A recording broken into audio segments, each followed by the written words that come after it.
Shalom saudara yang dikasihi Tuhan Yesus, dimanapun saudara berada, saya menyapa saudara yang di Indonesia dari Sabang sampai Merauke, dari Miangas sampai Pulau Rote, dan saudara yang ada di Malaysia, di Kamboja, di Singapura, dan dimanapun berada. Senang sekali berjumpa kembali menjumpai saudara semua. Saya percaya kita semua tetap berada di dalam kasih dan penyertaan Tuhan kita, Yesus Kristus. Selamat datang kembali di channel Pokok Anggur bersama saya Yosia Krispianto. Mari saudara, sebelum kita bersama-sama merenungkan firman Tuhan, mari kita terlebih dahulu bersatu di dalam doa. Bapa di surga, Bapa yang baik, Bapa di dalam nama Tuhan Yesus, kami bersyukur buat segala kebaikan Tuhan hari ini. Terima kasih buat penyertaan-Mu yang luar biasa, begitu besar bagi kami yang kami rasakan hari ini. Dan saatnya kami rindu untuk merenungkan firman-Mu ya Tuhan. Ajar kami untuk mengerti dan memahami segala kehendak Tuhan bagi kami. Mari ya Tuhan, buka rahasia firman-Mu saat ini dan terangi hati kami dengan firman Tuhan. Terima kasih Tuhan, ini doa kami hanya di dalam nama Tuhan Yesus kami berdoa, amin. Baik saudara, kita akan membaca bersama di dalam Yesaya 40 ayat yang ke-11. Seperti seorang gembala, ia mengembalakan kawanan ternaknya dan menghimpunkannya dengan tangannya. Anak-anak domba di pangkunya, induk-induk domba dituntunnya dengan hati-hati. Puji Tuhan. Saudara, Tuhan tahu setiap langkah kehidupan kita. Kesedihan, sakit, penderitaan, atau kesendirian yang kita alami, Tuhan juga turut merasakannya saudara. Kasih-Nya kekal, tidak pernah berubah. Sebagai gembala, Tuhan tidak hanya mengendalikan domba-dombanya, tetapi membimbing dengan lemah lembut. Tertulis, Ia menggembalakan kawanan ternaknya dan menghimpunkannya dengan tangannya. Anak-anak domba di pangkunya, induk-induk domba dituntunnya dengan hati-hati. Ketika kita tersesat dan kehilangan arah, Tuhan akan menggendong dan menolong kita dengan kelembutannya. Tuhan sangat peduli kesesakan yang menimpa kita, sekalipun orang lain tidak mempedulikannya, saudara.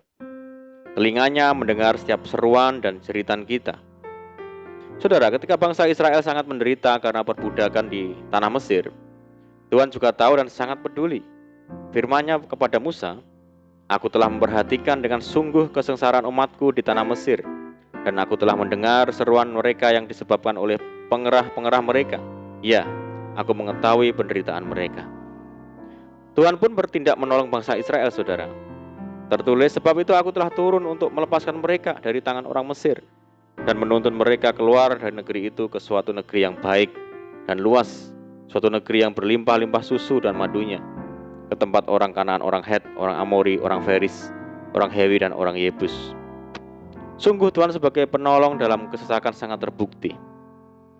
Sebagaimana Tuhan memperhatikan dan menyelamatkan bangsa Israel, demikian juga Dia sanggup menolong kita, saudara. Firman Tuhan berkata, "Umatku tadinya seperti domba-domba yang hilang. Mereka berjalan dari gunung ke bukit sehingga lupa akan tempat pembaringannya. Tetapi aku akan mengembalikan Israel ke padang rumputnya." Saudaraku, Tuhan itu menyelidiki dan mengenal setiap kita dengan baik, bahkan sampai kepada hal-hal terkecil sekalipun di dalam kehidupan kita. Sebab Dia Maha tahu. Maka dari itu kita harus memperhatikan dengan seksama bagaimana kita harus hidup. Jangan sampai kita berperilaku tidak benar yang bisa mendatangkan murka Tuhan. Sebagai seorang raja, Daud pasti setuju dengan pernyataan ini, saudara. "Seperti tingginya langit dan dalamnya bumi, demikianlah hati raja-raja tidak terduga." Apa yang ada di pikiran dan hati seorang raja, tidak seorang pun rakyatnya tahu. Tuhan mengetahui segala sesuatu yang ada dalam hati dan pikiran kita, lebih dari kita sendiri yang tahu, saudara. Sebab Tuhan adalah pencipta kita, Dia itu maha sempurna. Daud menambahkan, "Engkau mengetahui kalau aku duduk atau aku berdiri. Engkau mengerti pikiranku dari jauh." Hal ini menunjukkan bahwa Tuhan itu sangat peduli kepada kita.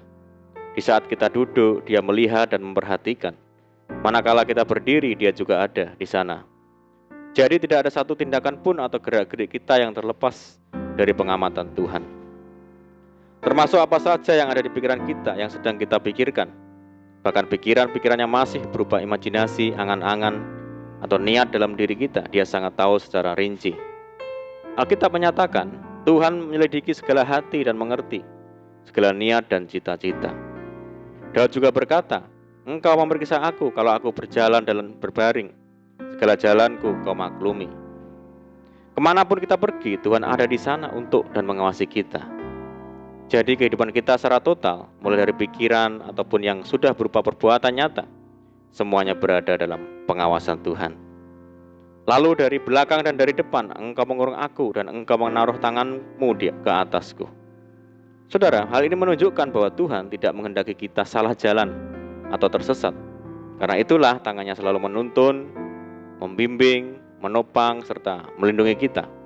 Saudaraku, mari kita sadar dan mengerti bahwa Tuhan kita adalah Tuhan yang tahu dan mengerti tentang apa yang kita alami saat ini.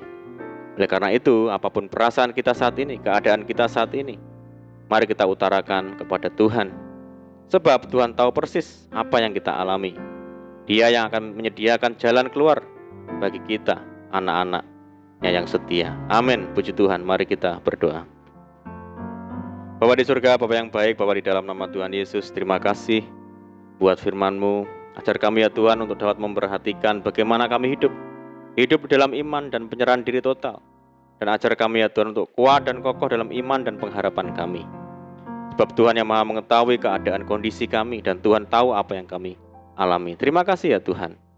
Saat ini kami berdoa bagi saudara kami yang semua yang mendengar program ini, yang di Indonesia ada di Sabang sampai Merauke, yang di Malaysia dan dimanapun saudara kami berada, yang sakit Tuhan sembuhkan di dalam nama Tuhan Yesus. Yang hidup dalam tekanan, kesulitan, persoalan, mari Tuhan tolong mereka, berkati dan pulihkan hidup mereka. Tuhan memberkati mereka dalam rumah tangga, dalam pekerjaan, bisnis, pendidikan, dan apapun yang dikerjakan. Berdoa bagi saudara kami yang hidup dalam ikatan dan belenggu dosa, mari Tuhan lepaskan di dalam nama Tuhan Yesus. Berdoa bagi bangsa kami Indonesia saat ini menghadapi pandemi, mari Tuhan berikan belas kasihan Tuhan bagi bangsa kami.